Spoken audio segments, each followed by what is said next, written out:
teach you parts of speech. My dear student, before this, I have taught you parts of speech, and now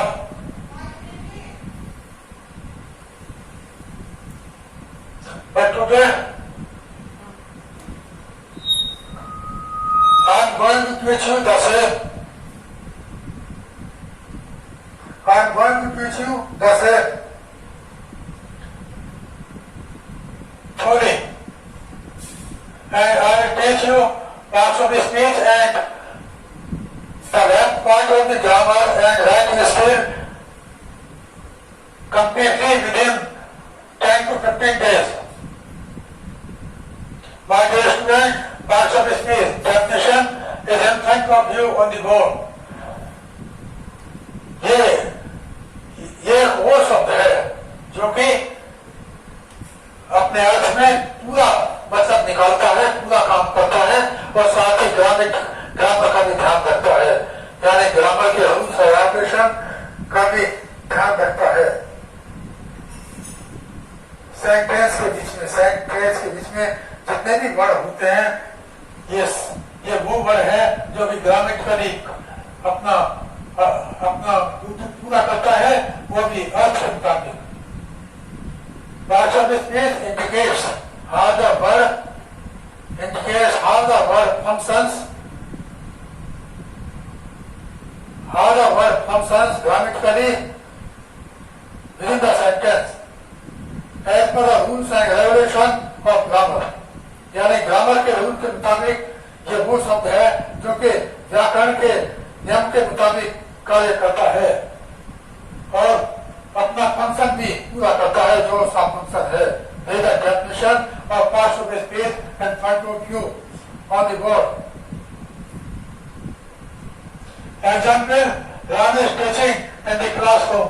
Ram classroom में पढ़ा रहा है।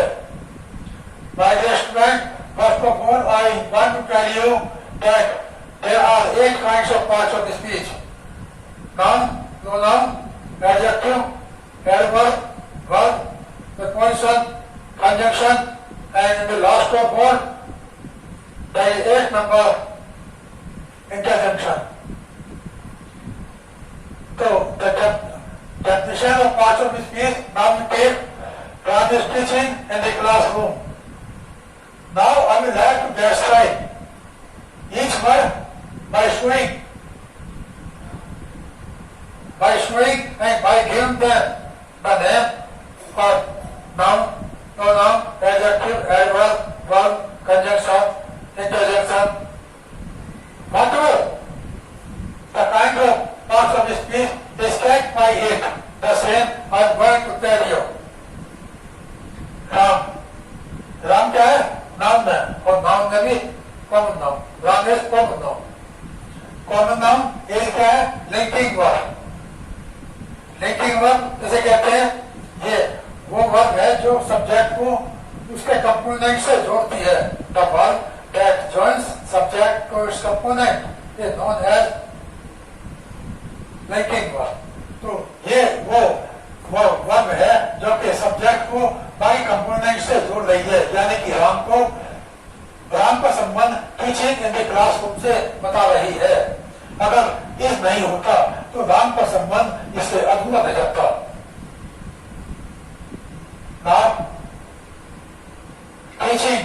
Teaching अगर एक रूप में बात करें तो ये वर्ब में आता है और अगर दूसरे रूप में बात करें तो ये ट्रांजिटिव वर्ब में आता है, क्योंकि ये परिभाषा है the verb that contains one or two objects is known as transitive verb, and the verb that contains no object is known as intransitive verb. जिस वर्ब में एक या दो सब्जेक्ट, एक या दो ऑब्जेक्ट होता है तो उसे ट्रांजिटिव वर्ब कहते हैं, और बिल्कुल नहीं होता तो उसे इंट्रांजिटिव वर्ब कहते हैं। इसके आगे आप देख रहे हैं कि क्लासरूम को अगर मिलाया जाए मोड़ा जाए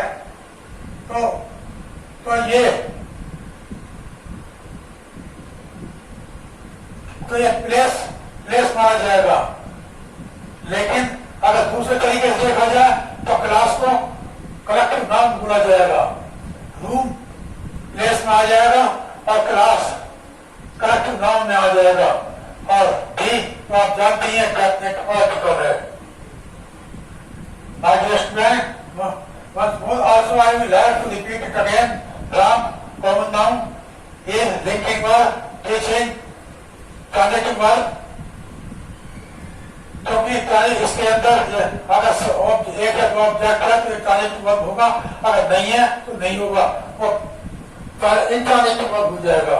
लिहाजा इसके बाद इस सेंटेंस के अंदर एक ऑब्जेक्ट है तो ये इंट्रांजिटिव वर्ब इन प्रीपोजिशन आप जानते ही हैं। भी डेफिनेट आर्टिकल और क्लासरूम को हम प्लेस भी कह सकते हैं। अगर दोनों को अलग अलग करें तो रूम प्लेस माना जाएगा और क्लास कलेक्टिव नाउन माना जाएगा। तो मैंने आपको बताया हर शब्द को उसके पार्ट्स ऑफ स्पीच के अलग अलग नाम से कैसे माना जाए, उसको अलग अलग पार्ट ऑफ स्पीच का नाम कैसे दिया जाए, ये मैंने आपको अभी बताया।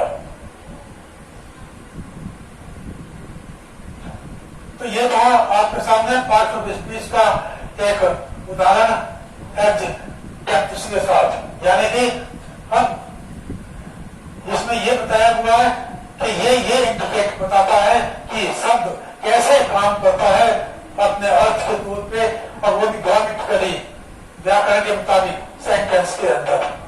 तो मैंने आपको ये बताया कि कोई शब्द कैसे इसके अंदर काम कर रहा है। राम एक सब्जेक्ट के रूप में काम कर रहा है, यानी कि एक फंक्शनिंग लाइक इंजन और राजधानी एक्सप्रेस। जैसा कि आप समझते हैं राजधानी एक्सप्रेस में इंजन होता है, बिना इंजन के राजधानी एक्सप्रेस फिर खड़ी हो जाएगी। ठीक उस तरह से सब्जेक्ट राम है और राम अगर ना हो तो पूरा सेंटेंस बेकार है। और इसके बाद ये मैंने बताया सब्जेक्ट का काम कर रहा है, यानी कॉमन नाउन का। ये मैंने आपको बताया है लिंकिंग वर्ब, और ये ट्रांजिटिव वर्ब, ये प्रीपोजिशन, ये डेफिनेट आर्टिकल और क्लासरूम प्लेस। जब क्लास को अलग क्लासरूम को अलग करें तो क्लास कलेक्टिव नाउन और रूम प्लेस हो जाएगा। तो ये मैंने उसमें लिखा हुआ है कि वर्ब किस तरह से ग्रामेटिकल रूप से काम करता है। तो मैंने आपको बताया हर शब्द इसके अंदर ग्रामेटिकली काम कर रहा है, वो भी पूर्ण अर्थ के साथ।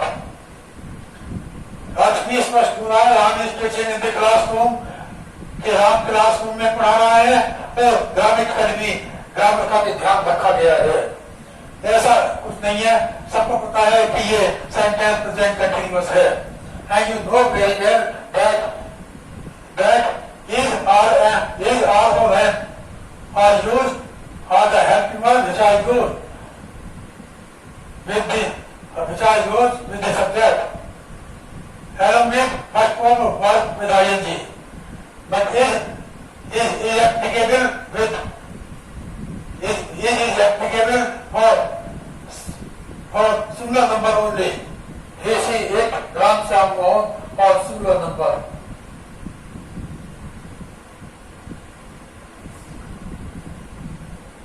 और इसके अलावा ये मैंने आपको बताया लिंकिंग वर्ब है, जो अपना मतलब है पूरा करती है।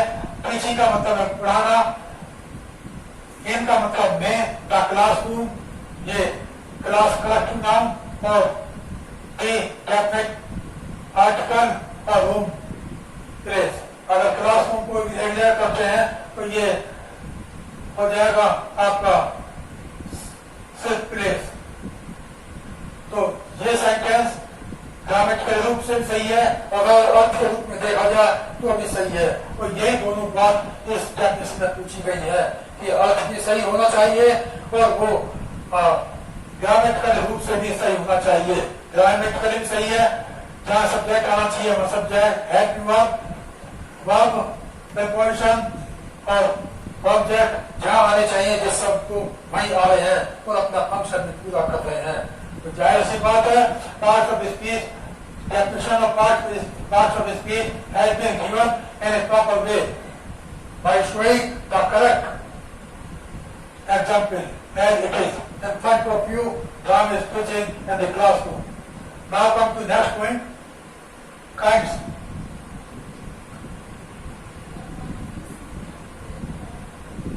Kinds.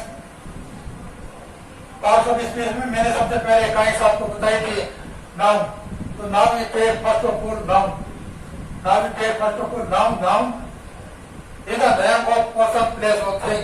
ये व्यक्ति, स्थान या वस्तु के नाम को नाम कहते हैं। एग्जाम्पल आपके सामने, the student writing the letter on the seat in the classroom. Student classroom के अंदर सीट पर बैठकर लेटर लिख रहा है। तो आपको बताया था name of person, student, place और thing, place in the classroom, thing on the seat. और तीन चीज इसमें दी गई है।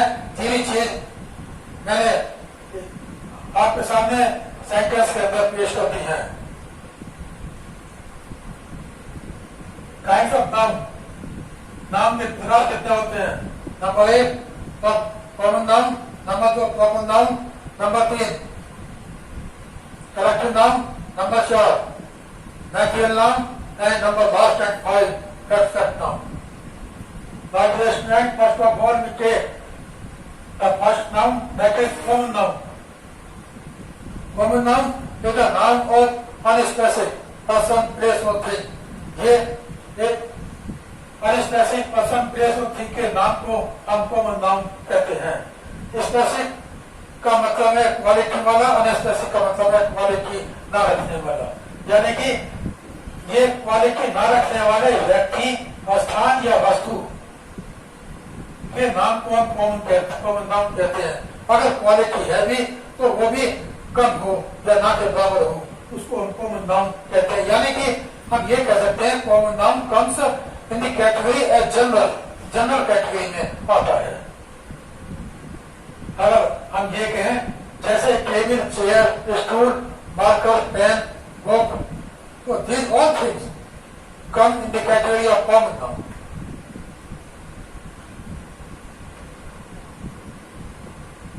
मार्कर, बोतल, boy, man, girl, child, city, Tom, these all the names of the things are found in the category of common noun. क्योंकि ये unspecific है, क्वालिटी वाला नहीं है। दूसरी बात, इनका कोई नाम भी नहीं है। और जो चीज जिसका कोई नाम ना हो, अगर नाम है भी तो उसका कोई इतना अर्थ ना हो, महत्व ना हो, ऐसी चीजों को हम कॉमन नाउन के अंतर्गत लेकर आते हैं। जो यानी कि दूसरे शब्दों में कह सकते हैं जनरल कैटेगरी। अब example, the boy is reading in the classroom. लड़का क्लासरूम के अंदर पढ़ रहा है। लड़का पढ़ रहा है क्लासरूम के अंदर। लड़के बहुत सारे होते हैं।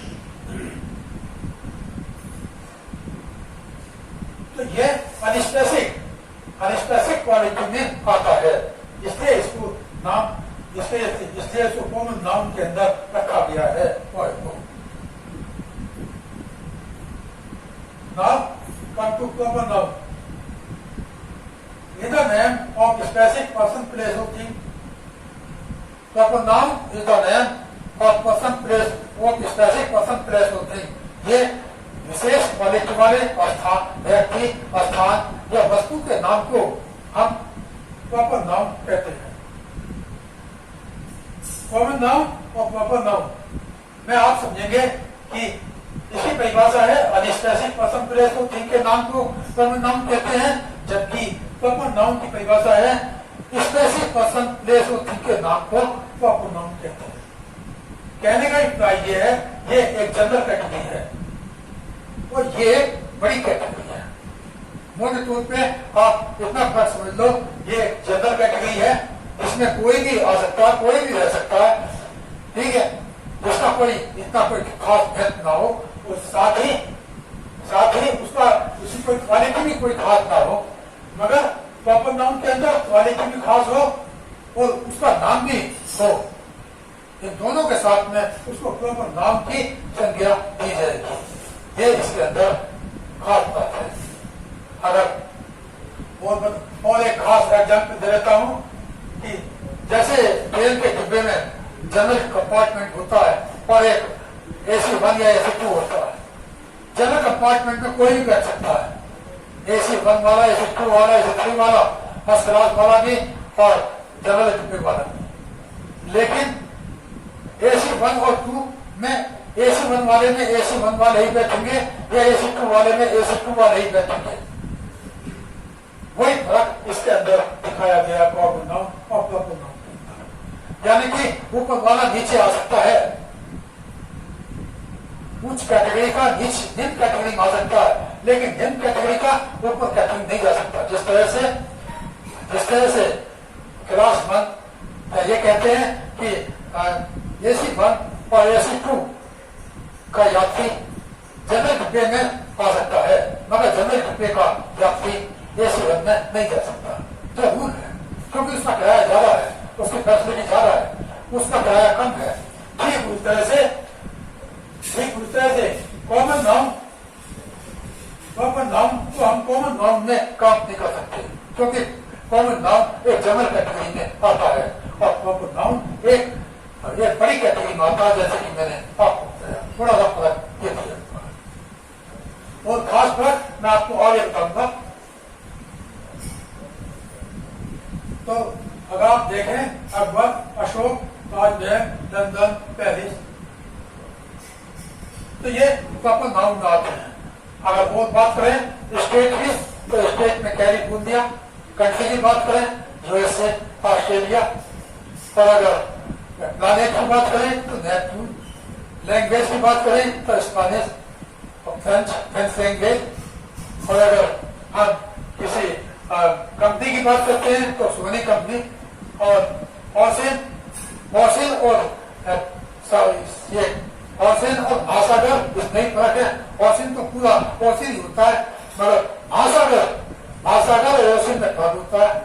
महासागर में भी सबसे बड़ा महासागर प्रशांत महासागर, तो रोड, जीटी रोड, रिवर, अगर नाम दे हम रिवर, कनाल, तो ये कॉमन नाउन में आएगा। अगर हम कहें कि Ganga river, Saraswati river, Jamuna river, तो अगर हमने नाम दिया और वो फेमस भी है तो ये प्रॉपर नाउन में आएगा। नाम ना दे हम आमतौर पर रिवर ही नाम रखें तो ये कॉमन नाउन में आएगा, क्योंकि गंगा, जमुना, सरस्वती कई स्टेटों से होकर गुजरती है, एक स्टेट से नहीं, इसलिए कॉमन हो जाएगा। कॉमन का मतलब भी मैंने आपको बताया, एक जनरल आदमी करें जो कहीं भी इस्तेमाल हो सकता है, आप उसको कॉमन नाउन कहते हैं। कॉमन नाउन थोड़ा सा हाई स्टेटस लेवल का सेम है। अब अकबर, अशोक, ताजमहल जगह तो हमारे यहाँ पे वो भी बहुत है, लेकिन ताजमहल की जो वैल्यू है वो शायद किसी की ना हो, या लाल किले की जो वैल्यू है वो किसी के ना हो, इसलिए Taj Mahal, Lal Qila, city, London, Paris, state, California, Delhi, और बड़े और शहरों की बात करें बॉम्बे, और man, John, girl, Mary,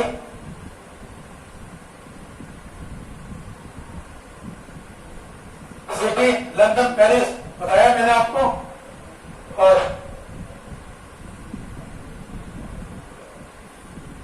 mountain rest, mountain तो बहुत है, लेकिन उन सबके अंदर माउंटेन रेस्ट खास है, और खास है इसलिए it will come in the category of common noun. और खास नहीं होता तो it will not come in the category of common noun. तो there is only one difference between proper noun and common noun, and that is having the difference related to status। जैसा कि मैंने आपको बताया प्रतिष्ठा, उसकी वैल्यू, ये मैंने आपको कहीं बताया।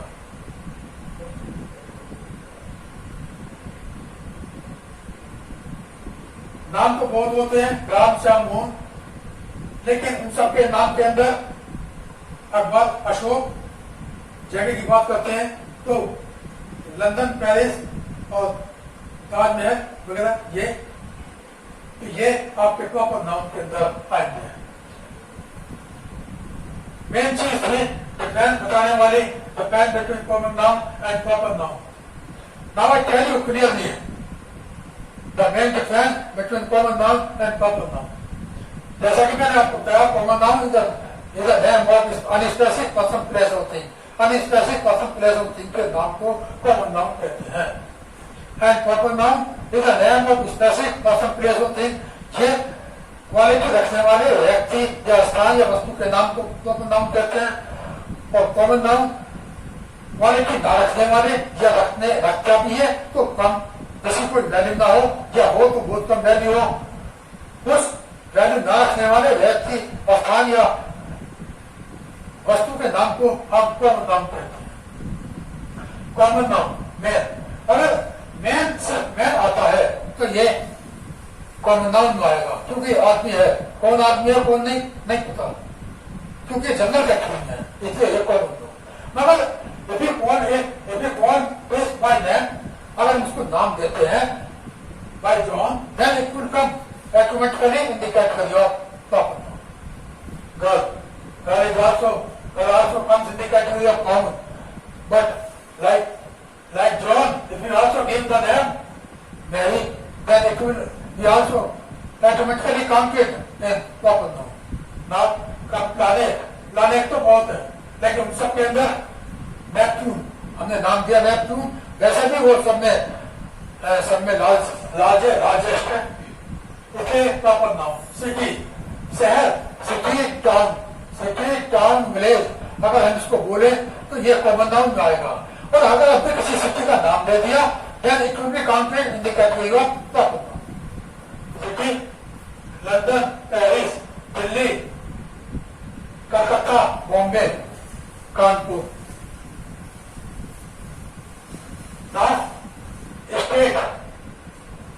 State, California, Delhi, country, USA, Australia.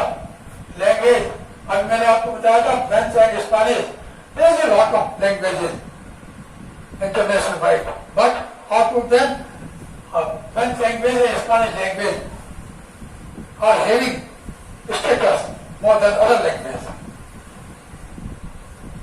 Mountain, there is also a lot of mountain, but Mount Everest is one of them. So therefore, it will be given the name of proper noun. River, Ganga, Jamuna, Saraswati. If we give the name Ganga, Jamuna, Saraswati, then it will be given the name as proper noun. If we do not give any name, only, and we call it only by the name of river, then it will be not in the category of common noun. Road, GT road तो बहुत है, लेकिन सबके अंदर grand trunk road वो सबसे बड़ा road है, तो that is why it will be also counted as proper noun. Ocean, Pacific Ocean is the largest ocean.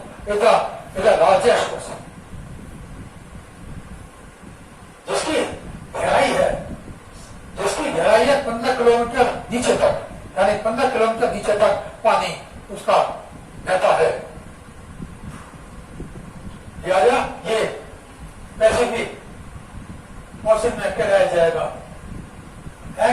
और also it will be also given the name as proper noun. Now company, there is a lot of company, but the most important company is fun. My dear student, just I have told you the definition of common noun, proper noun, along with example, along with what's the main difference between common noun and proper noun. उन दोनों के बीच क्या फर्क है और सिर्फ क्या वो मैंने आपको बताया। अब आपसे है कि आपका फादर कोई पूछता है आपसे कि बेटा वेयर यू गोइंग, आप कहते हो पापा I am going to city, तो अब पूछा जाए इसमें सिटी क्या है, कॉमन नाउन है प्रॉपर नाउन है, तो सिटी बोला जाएगा कॉमन नाउन। अगर बालक पूछता है कि oh my son this city are going now, बच्चे ने कहा पापा I am going to Delhi, I am going to Paris, I am going to London, I am going to Calcutta, I am going to Bombay, तो it will be given the name as proper noun. Now I told you definition and example, also difference between common noun and proper noun in a proper way. I can get and I can assure you that you will learn it properly as soon as you will get this video on your mobile screen. Now come to third number, the collective noun. Collective noun is a noun that refers to the group or to the group of persons or animals, और ये एक वो noun है जो कि व्यक्ति, animals या वस्तुओं के समूह को रेफर करता है, के बारे में बताता है। जैसे a group of person, a group of animals, a flock of gods, भेड़ बकरियों का समूह, जानवरों का समूह, व्यक्तियों का समूह, तो ये it will come in the category of collective noun. Police, army, team, committee, this all will come in the category of collective noun. क्यों? क्योंकि आर्मी के अंदर एक दो जवान को मिला के हम आर्मी नहीं बोलते, 50-100 को मिला के हम आर्मी बोलते हैं। और जैसे कहते हैं कहीं मान लो कहीं दंगा फसाद हो गया, आर्मी को बुलाया गया, तो जाहिर सी बात 2-4 जवान नहीं आते हैं, कम से कम 100, 150, 200 जवान आते हैं। तो इतने सारे जवानों की क्वांटिटी को हम आर्मी के नाम से बोलेंगे, और आर्मी के नाम से बोलेंगे, जाहिर सी बात है इसको कलेक्टिव नाम का नाम देंगे। पुलिस, ऐसे ही पुलिस के अंदर अगर कहीं दंगा फसाद होता है, भीड़ का कंट्रोल करना है, पुलिस एक दो पुलिस वाले को नहीं वहां से रवाना किया जाता, बल्कि 50, 100, 150 पीएसी और होम गार्ड या किसी स्टेट की पुलिस को वहां से भेजा जाता है। 50, 100, 150, 200 की संख्या में पुलिस को वहां से भेजा जाता है, तो उसको बोलेंगे police. Now it will come in the category of collective noun. Team is also made by a large quantity of person, ये भी एक बहुत बड़ी क्वांटिटी व्यक्तियों की बहुत बड़ी क्वांटिटी के से बनता है। जैसे the cricket team work hard as much as could be done, cricket team ने बहुत मेहनत की, and the last of all the cricket team won the match and it became possible because of hard work and courage. Cricket team ने बहुत ज्यादा मेहनत की और आखिर में मैच जीता, और ये पॉसिबल हुआ सिर्फ उसकी मेहनत से, उसके जोश से। तो इसको टीम बोलते हैं। एक दो व्यक्तियों का ग्रुप, वो 1 or 2%, 3% जो नॉट नोन एज टीम, 1 या 2 आदमी के ग्रुप को हम टीम नहीं कहते हैं। 10, 12, 15, 20, 50 व्यक्ति समूह को हम टीम बोलते हैं। तो ये सब आर्मी हुआ, पुलिस हुआ, टीम हुआ, group of person, group of animals, group of bots, तो ये सब कलेक्टिव नाउन की कैटेगरी में आएगा। जैसा कि आपके सामने परिभाषा भी है, it a noun, collective noun is a noun that refers to the group of persons, animals और थिंग्स। एग्जाम्पल आपके सामने पेश है। The police was control the looters, police को बुलाया गया दंगाइयों पर कंट्रोल करने के लिए। तो जब पुलिस को बुलाया गया, जाहिर सी बात है पुलिस जो आई वहां पे 2-3 पुलिसमैन नहीं होते, कम से कम 50-100 होते हैं दंगा फसाद को कंट्रोल करने के लिए। तो जाहिर सी बात है the police will come in the category of collective noun.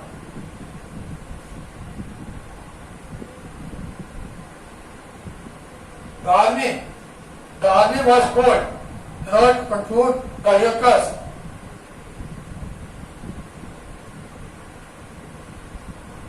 आदमी को बुलाया गया दंगाइयों को कंट्रोल करने के लिए। जब मैंने आपको बताया कि आर्मी में 2-4 व्यक्ति नहीं होते जो के कहीं कंट्रोल करने के लिए चलते हैं, 100, 50, 150, 200 की संख्या में ये चलते हैं। और now come to material noun. My dear student, material noun is a noun that refers to the material or substance from which the things are made. ये एक वो पदार्थ है जिससे वस्तुएं बनती है। और कौन सी बनती है? जैसे हमने अंगूठी बनाई, रिंग, तो ring is made of, ring किससे बनती है? सोने से बनती है। Ring is made of gold. और गोल्ड क्या है? गोल्ड क्या है? मेटीरियल है। परिभाषा में यही है कि ये वो पदार्थ है जिससे कोई वस्तुएं बनाई जाती हैं। जैसे रिंग हुआ, रिंग सोने से बनाई जाती है, डायमंड सोने से बनाया जाता है। और अगर हम बात करते हैं गार्लैंड की, हार की, सोने से बनाया जाता है। और कॉटन, अगर जिस कपड़े को हम ओढ़ के सोते हैं सर्दियों के अंदर, रजाई वगैरह, कलेज वगैरह, उनमें जो रुई भरी जाती है वो किससे बनती है? वो भरी जाती है, वो किससे आती है? कपास से। और कपास कहाँ से उगती है? खेतों से। यानी कि और उसको उससे पहले उसके खेत के अंदर बीज बोया गया कपास का, उस बीज से कपास पैदा हुई, उस कपास से कॉटन, और कॉटन से हमने रजाई, दूसरे चीजें तैयार की। और रुपये, 1 रुपये का नोट, 5 रुपये का नोट, 10 रुपये का नोट, 100 का नोट, 500 का नोट, 1000 का नोट, 200 का नोट, 500 का नोट, ये सब किससे बनते हैं? पेपर से। और कोइन, मैंने आपको बताया कोइन किससे बनता है? Nickel, nickel, copper, zinc, nickel, copper, zinc, इससे कोइन सिक्के बनते हैं। जैसे कि सिक्के मैंने आपको, जैसे कि आप हमेशा देखते होंगे बाजारों के अंदर 5 पैसे सिक्के, 10 पैसे का सिक्का, 20 पैसे का सिक्का, 25 पैसे का सिक्का, 50 पैसे का सिक्का, 1 रुपये का सिक्का, 2 रुपये का सिक्का, 5 रुपये का सिक्का, 10 रुपये का सिक्का। तो ये सब सिक्के निकेल, कॉपर, जिंक से बनते हैं। और न्यूज़पेपर से क्या बनता है? खिलौने बनते हैं, बच्चों के खिलौने बनते हैं, फ्लावर बनते हैं। और रिंग मैंने आपको बताया सोने की बनती है। पेपर जो मैंने आपको बताया, पेपर से फ्लावर कोई बनते हैं, अभी मैंने आपको बताया। और पुराने कपड़ों से चटाई, पायदान, ये बनती है। कहने का इतना ये है कि वो मैटेरियल जिससे कुछ ना कुछ बनता हो, उसे हम मैटेरियल, वो कोई चीज, जो कोई पदार्थ जिससे कुछ ना कुछ बनकर तैयार होता हो, उसे ही हम मैटेरियल नाउन कहते हैं। चाहे वो पेपर बनता है, पेपर से फ्लावर बनते हैं, खिलौने बनते हैं, जैसे बच्चा खेलता है। पुराने कपड़ों से पायदान बनता है, चटाई बनती है। पेपर से रुपया बनता है, कोई 5 रुपये, 10 रुपये, 20 रुपये, 100 रुपये का, 200 रुपये का नोट, 500 का नोट, 1000, 2000 का नोट। और रजाई वगैरह कॉटन से बनती है, जो खेतों से पैदा होती है। और रिंग, गार्लैंड या फिर डायमंड, ये सोने से बनते हैं। कोई जो सोने से बनता है, तो मैंने आपको बताया कि परिभाषा के तौर पे इसका नाम फर्स्ट, ये वो नाम है जो मैटेरियल या सब्सटेंस को रेफर करता है, के बारे की तरफ संकेत करता है और कहता है कि इससे वो चीज इससे इससे बनने वाली जो चीज बनती है उसे ही हम नेचुरल नाम कहते हैं। कौन कौन चीज बनती है ये मैंने आपको अभी बोल के बताया है। जिससे कोई चीज बनती है किसी पदार्थ से, जाहिर सी बात है वो पदार्थ को चीज नेचुरल नाम के अंदर काम की जाएगी।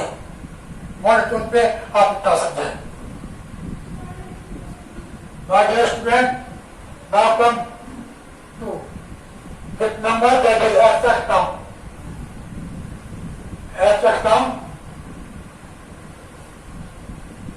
is a noun that refers to the quality or disquality or any type of a thing. ये वो नाउन है जो किसी वस्तु की टाइप के बारे में बताता है, या उसके गुण के बारे में बताता है, या उसके अवगुण के बारे में बताता है। As was said on the board, as definition, freedom, poverty, bravery, memory, confusion. So, such type of word come in the category of abstract noun. अब आप कहेंगे कि सर इसका कोई एग्जाम्पल तो है ही नहीं। एग्जाम्पल ये है, the army always faces the enemy bravely. सेना हमेशा दुश्मन का सामना करती है बहादुरी के साथ। तो bravely in this sentence the word has been shown bravely. So therefore the bravely word will be known in the category of abstract noun. We take the another example.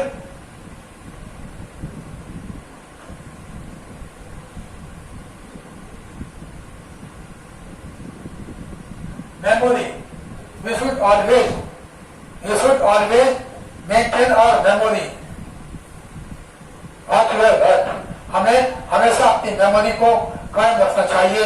जो हमने अपने दिमाग में धारण कर लिया किसी भी सब्जेक्ट के बारे में, किसी भी सब्जेक्ट के बारे में होने देने, उसको अपने दिमाग में धारण करना चाहिए, उसको छोड़ना नहीं चाहिए।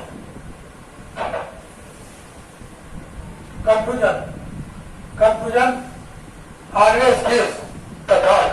हमेशा घबराहट से अंधकार मिलता है। So we should not keep confusion in ourselves about any matter. किसी बारे में हमें confusion नहीं रखना चाहिए। But we should be aware ourselves from the confusion. हमें confusion से, घबराहट से अपने आप को हटा लेना चाहिए, बहुत दूर रहना चाहिए। We should keep ourselves far from confusion in order to get the knowledge and success in each field, ताकि हम हर फील्ड में तरक्की ले सकें, सफलता ले सकें। So my dear student, today I have taught you parts of speech, the word that functions grammatically within the sentence in a proper way known as parts of speech, and kinds of parts of speech are there: noun, pronoun, adjective, adverb, verb, preposition, conjunction, and interjection. And first of all, I took noun. Noun is the name of person, place, or thing. For example, I'm getting study in the classroom. Kinds of noun, common noun, proper noun, collective noun, material noun, and abstract noun. Common noun is the name of an unspecific person, place, or thing. Proper noun is the name of a specific person, place, or thing. Material noun, collective noun is a noun that refers to the group of persons, animals, and things. Material noun is a noun that refers to the material or substance from which the things are made, as ring, diamond, or garland, like this. And in the last of all, with number abstract noun is a noun that refers to the quality or disquality or any type of thing. Example, the army always faces the enemy bravely. सेना हमेशा दुश्मन का वीरता से, साहस के साथ मुकाबला करती है। My dear student, today I have taught you parts of the speech, definition, along with example. Also, noun and its kind, common noun, proper noun, collective noun, natural noun, and abstract noun, along with its example separately.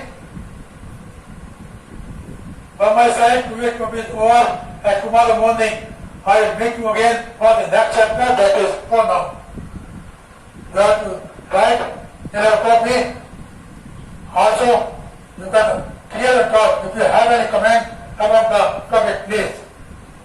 धन्यवाद, नमस्कार, जय हिंद।